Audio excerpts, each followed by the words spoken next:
pour contrer la menace de la Chine, on peut parler de menace, parce qu'il y en a énormément de voitures électriques. Stellantis, c'est lié avec le Leapmotor, le constructeur chinois. Hein. Je crois qu'ils ont pris 20% du constructeur chinois de voitures. C'est un constructeur de voitures électriques chinois. Ça fait partie des solutions pour rattraper. Il y a un retard, c'est vrai. Est-ce que ça fait partie des solutions? Donc, on a décidé de joindre avec les Motors parce que franchement, en Chine, ils ont des fournisseurs, ils ont tous une infrastructure. C'est très intéressant pour nous. Et après, ça va devenir le 15e marque de Stellantis parce qu'effectivement, aujourd'hui, on a 14 marques chez Stellantis. Donc, c'est une façon de jouer le jeu.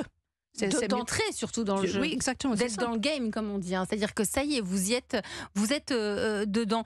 Quand on dit que c'est un marché, vous disiez tout à l'heure, Marie-Georges, qu'il y en a de plus en plus. Vous, du côté de chez Peugeot, Lina Jackson, est-ce que vous constatez une augmentation des ventes de voitures électriques? Oui.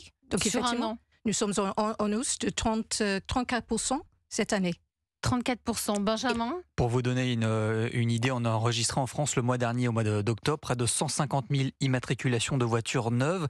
Et donc, si beaucoup de ces voitures roulaient encore à l'essence, une voiture sur 5 était alimentée à 100% par de l'électricité. Ouais, donc, ça corrobore un peu vos chiffres du côté de chez vous, Linda Jackson. Oui, Marie-Georges. Avec des enjeux importants en France qui sont des enjeux de souveraineté.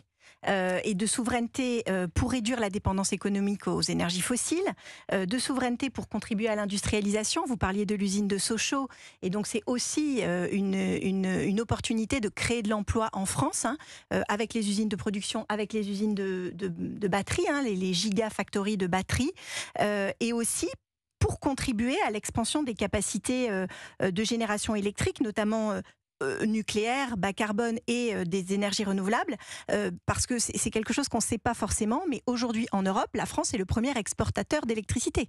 Donc on produit de l'électricité bas carbone et on l'exporte dans les autres pays d'Europe. Donc il y a un enjeu de souveraineté, et ça fait aussi partie de votre mission, Lina Jackson, c'est de conserver cette souveraineté. Oui, évidemment, oui. Exactement, c'est très important. Nous sommes une marque française. Nous sommes très fiers, mais nous sommes aussi une marque globale. Mais on peut mettre en avant notre